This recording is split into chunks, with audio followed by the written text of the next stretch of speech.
Mr. Dizzy was, to be quite honest, not very clever.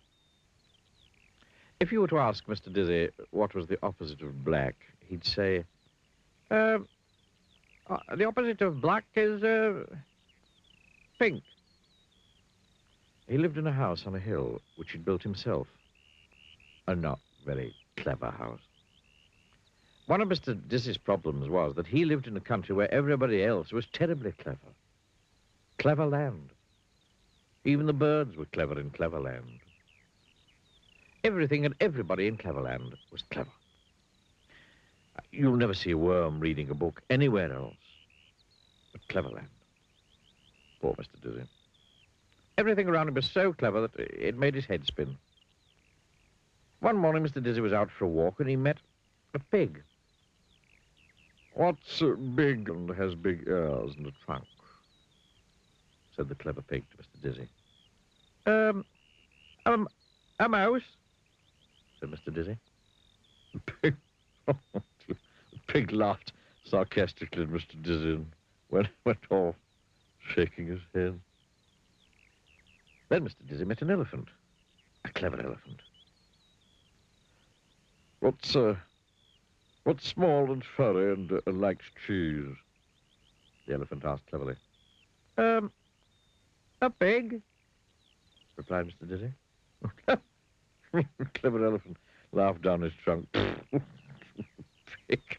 A pig, you silly man. And off he went. Poor Mr. Dizzy. Mr. Dizzy decided he didn't want to talk to anybody else that day, so he went for a walk in the wood where he knew that he wouldn't meet anybody. He felt very miserable about not being clever. And as he walked along, a tear trickled down his cheek. Poor Mr. Dizzy. Then, in the middle of the wood, he came across a well. Little did Mr. Dizzy know that it was a wishing well. The day was warm, and so he decided to take a drink of water from the well.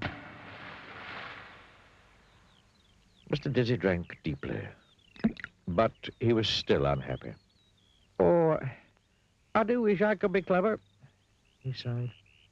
Little did Mr. Dizzy know that whoever drinks deeply from the water at the wishing well, his wish will come true. And Mr. Dizzy had wished that he could be clever, and his wish had come true. He was clever, but he didn't know it. Not yet. On the way home, Mr. Dizzy came across the elephant and the pig he had met earlier. They were telling each other about how they'd made Mr. Dizzy look silly by asking him a question he couldn't answer. They were giggling and sniggering about it when they saw Mr. Dizzy approaching from the wood. "Oh, here he comes again," giggled the clever pig. "Oh, let's ask him another question," sniggered the clever elephant. Mr. Dizzy came up to them. "Tell us," said the clever pig, trying to keep a straight face, what's white and woolly and goes baa?" "Why, a sheep, of course," replied Mr. Dizzy. Pig and the elephant were amazed. To tell the truth, so too was Mr. Dizzy. He suddenly felt very, very clever. And it was a not unpleasant feeling.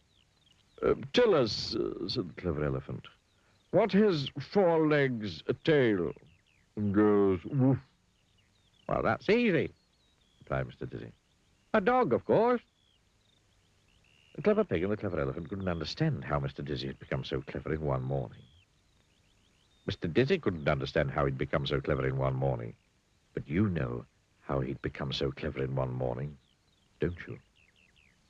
"Now, let me ask you a question," said Mr. Dizzy to the pig. "You?" grunted the pig rudely. "You? Ask me a question? That was ridiculous. There's no question you could ask me that I couldn't answer." "Really?" smiled Mr. Dizzy. "Well then, can you tell me what's fat and pink and goes a tissue, a tissue?"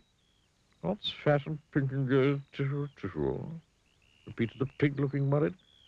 "There's nothing that's fat and pink and goes tissue, tissue." "Nothing, eh?" said Mr. Dizzy. And he tickled the pig's nose. Tissue, tissue, sneezed the pig. The answer is you, said Mr. Dizzy. You are fat and pink, and you're going a tissue, a tissue. The clever pig looked downright, if not down left, miserable.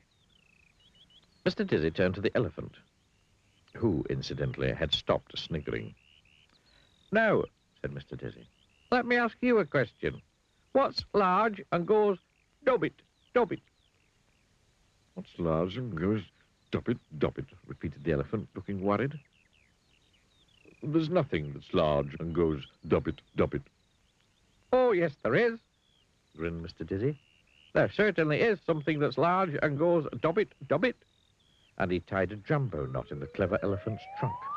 Dobbit, dobbit, cried the elephant, who wanted to say, stop it, but couldn't talk properly with a knot in his trunk.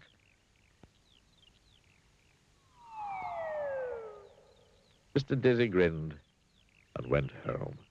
Hee.